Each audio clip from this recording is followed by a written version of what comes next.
नहमदुहु व नसल्ली अला रसूलिहिल करीम। अम्मा बाद, अऊज़ु बिल्लाहि अस्समीइल अलीम मिनश शैतानिर रजीम। बिस्मिल्लाहिर रहमानिर रहीम।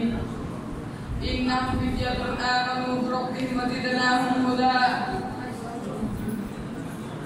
ज़बार से बातिल को मिटाया हमने, नौए इंसानी को गुलामी से छुड़ाया हमने। तेरे काबे को जबीनों से बसाया हमने, और तेरे कुरान को सीने से लगाया हमने। हज़रात, जब भी किसी कौम में इनकलाब बर्पा हुआ तो इसकी रूहनवा नौजवान अपना ही रहा। माशरा अगर जिस्म है तो नौजवान इसकी रूह, क्योंकि ये मैदान अज़्म जज़म में और तस्मा और अज़म के शाह सवार होते हैं। जब ये बदल से जाते हैं तो कौमें इनकी कारनामों के सबब मकाम रिफ़त पर मुतमक्किन नजर आती हैं, और जब ये रज़म का रुख इख्तियार करते हैं तो कामयाबी को छूते दिखाई देते हैं।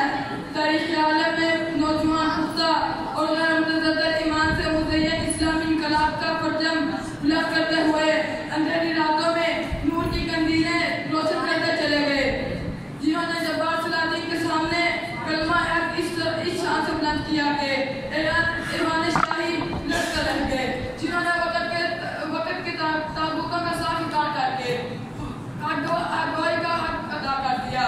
वही जवान है कबीले कियां का तारा, वही जवान है कबीले कियां का तारा। शबाब है जिसका बेदाग ज़र्ब है कारी। हज़रात, इस्लाम कमजोर था, तकबीर जो नौजवानों ने दी, इस्लाम छुप कर जीता था। हज़रत उमर रज़ियल्लाहु अन्हु ने सीना तान कर जीना सिखाया। हज़रत अली रज़ियल्लाहु अन्हु ने अपनी जुर्रत और बहादुरी के बलबूते पर कीला शहर में दुश्मनान ने इस्लाम को शिकस्त दी, और कहीं हज़रत बिलाल रज़ियल्लाहु अन्हु ने फैसले कोयलों के ऊपर चढ़कर ओहद पुकारा, और कहीं हज़रत मूसा रज़ियल्लाहु अन्हु जैसे नौजवान शहजादे ने अपने बाजू कटवाकर